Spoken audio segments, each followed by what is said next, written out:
मन गिरिधारी, गिरिधारी श्याम बनवारी। हरे कृष्णा, राधे राधे। मैं भक्तिन सुरभि, आप सभी भक्तों को मेरा दंडवत प्रणाम और बहुत बहुत आभार। Welcome back to my YouTube channel. तो आज के वीडियो में हम 25 दिसंबर को आने वाली मोक्षदा एकादशी की व्रत कथा श्रवण करेंगे। चलिए वीडियो को स्टार्ट करते हैं। युधिष्ठिर महाराज ने भगवान श्री कृष्ण से कहा, हे भगवान, मैं आपका वंदना करता हूँ। आप त्रिलोक में सुखदायक, सर्वपालक, सर्व पापनाशक और पुरुषोत्तम है।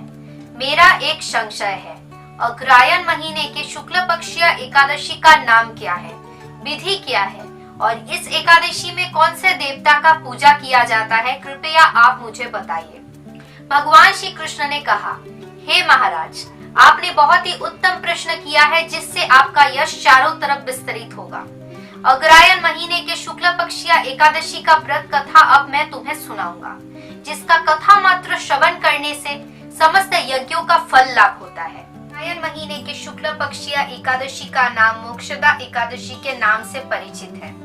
सर्व पापनाशिनी और सब व्रतों में सर्वश्रेष्ठ इस एकादशी का भगवान श्री दामोदर है। तुलसी मंजरी, दीप, धूप आदि शास्त्र के नियम के अनुसार भगवान दामोदर का पूजा करना चाहिए। इस एकादशी में सब एकादशी के तरह ही दशमी और एकादशी का पालन करना चाहिए। इस एकादशी में नृत्य, गीत आदि रात्रि जागरण करना चाहिए। भगवान श्री कृष्ण युधिष्ठिर महाराज से कहते हैं, हे महाराज, प्रसंग क्रम से मैं आपको एक अलौकिक कहानी सुनाता हूँ, जिसका कथा मात्र श्रवण करने से सर्व पाप नष्ट हो जाते हैं। जिनके पितृपुरुष अपने पाप से अधोयोनि प्राप्त करते हैं, इस एकादशी व्रत का बिंदु मात्र फल उन्हें अर्पण करने से वो मुक्ति लाभ करते हैं। कोई एक समय मनोरम चंपक नगर में वैखानस नामक एक राजा थे। उनके अंदर समस्त वैष्णव गुण थे। वो बहुत ही अच्छे थे और अपने प्रजाओं को अपने पुत्र के जैसे पालन करते थे। उनके राज्य में बहुत सारे वेदज्ञ ब्राह्मण थे और सभी बहुत समृद्धशाली थे। एक दिन राजा ने अपने सपने में देखा कि उनके पिता अभी नरक में हैं। वो देख के वो चौंक गए। अगले दिन राजा ने समस्त ब्राह्मणों को बुलाया और उनसे कहा कि हे ब्राह्मणगण, कल मैंने सपने में देखा कि मेरे पिता अभी नरक में है और नरक यंत्रणा भोग कर रहे हैं। मैं बहुत ही चिंतित हूँ। मेरे पिता ने मुझे सपने में कहा कि हे पुत्र, तुम मुझे नरक समुद्र से उद्धार करो। मेरा इतना बड़ा राज्य, मेरा स्त्री, मेरा पुत्र, कोई भी मुझे शांति नहीं दे रहा है। कृपया आप ऐसा कोई यज्ञ, तपस्या या अनुष्ठान के बारे में बताइए जिससे मेरे पूर्वज नरक यंत्रणा से मुक्ति लाभ कर सके।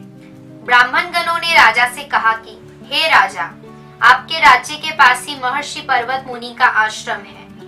वो त्रिकालज्ञ है। वो आपको इससे मुक्ति का उपाय बता सकते हैं। ये सुनने के बाद राजा वैखानस समस्त ब्राह्मण गणों के साथ पर्वत मुनि के आश्रम में गमन करते हैं। ऋषिवर का दर्शन करते ही राजा उनको दूर से साष्टांग प्रणाम निवेदन करते हैं और फिर उनके पास जाते हैं। मुनिवर राजा को देख उनसे उनका हालचाल पूछते हैं। राजा कहते हैं, हे प्रभु, आपकी कृपा से सब कुशल मंगल है, लेकिन मैंने एक दिन सपने में अपने पिता को नरक में देखा। वो देख के मैं बहुत ही चिंतित हूँ।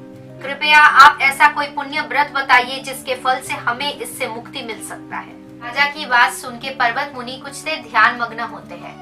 फिर राजा से कहते हैं, हे राजा, आपके पिता पूर्व जन्म में बहुत कामाचारी थे, इसलिए उनको ऐसा गति प्राप्त हुआ है।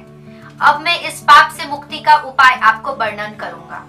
अग्रहायण महीने के शुक्ल पक्षीय मोक्षदा एकादशी व्रत का पालन कीजिए और उस व्रत का पुण्य फल अपने पिता के उद्देश्य में अर्पण कीजिए। इस व्रत के पुण्य फल से आपके पिता को नरक से मुक्ति मिलेगा। नरक से मुक्ति का उपाय सुनने के बाद राजा अपने घर में, राज्य में लौट के आते हैं।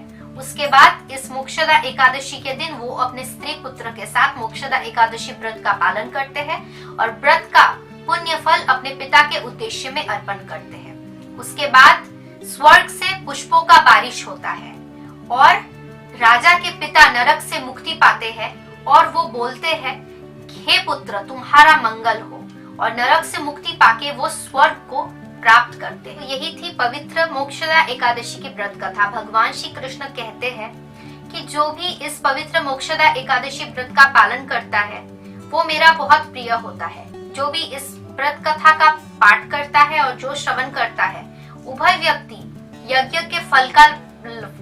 के फल में जो फल लाभ होता है, यज्ञ करने से उसका फल लाभ करते हैं। तो मोक्षदा एकादशी, मोक्ष मीन्स क्या? मोक्ष का मतलब क्या है? मुक्ति लाभ करना। तो हमें पता नहीं है हमारे पूर्वज अभी कहाँ पे है, कौन सा गति उन्होंने प्राप्त किया है उनके कर्म के अनुसार। तो अगर हम उनको मुक्ति दिलाना चाहते हैं तो हम अपने मोक्षदा एकादशी का व्रत का जो फल होगा वो अपने पितृपुरुष के उद्देश्य में अर्पण कर सकते हैं। उससे हमारे पूर्वज अभी जहाँ पे भी है उनको मुक्ति मिल सकता है। तो यही थी पवित्र मोक्षदा एकादशी की व्रत कथा। पर मोक्षदा एकादशी 25 दिसंबर 2020 को है और मोक्षदा एकादशी इस बार बहुत स्पेशल है क्योंकि मोक्षदा एकादशी के दिन गीता जयंती है, जिस दिन भगवान श्री कृष्ण ने भगवत गीता का ज्ञान अर्जुन को दान किया था। तो गीता जयंती के ऊपर एक बहुत स्पेशल वीडियो मैंने बनाने का कोशिश किया है, जिसके ऊपर मैंने बहुत मेहनत किया है। वो मेरे YouTube चैनल पे बहुत जल्दी अपलोड होगा। तो ये वीडियो आपको अच्छा लगा हो तो वीडियो को लाइक कर देना, नीचे कमेंट करके जरूर बताना आपको नेक्स्ट किस टॉपिक पे वीडियो चाहिए, सबके साथ शेयर करना। और ऐसे और भी वीडियोस पाने के लिए मेरे YouTube चैनल को प्लीज सब्सक्राइब कर देना। सब्सक्राइब करना फ्री है और साइड में बेल आइकन है, उसको जरूर दबा देना ताकि आगे ऐसे और भी वीडियोस अगर मैं अपलोड करूं तो उसका नोटिफिकेशन आपके पास सबसे पहले पहुंच जाए। तब तक आप सब बहुत अच्छे से रहिए, बहुत खुश रहिए। श्री श्री राधा रमन लाल की और राधा रानी की कृपा आप सब पर हमेशा बनी रहे। हरे कृष्णा, राधे राधे।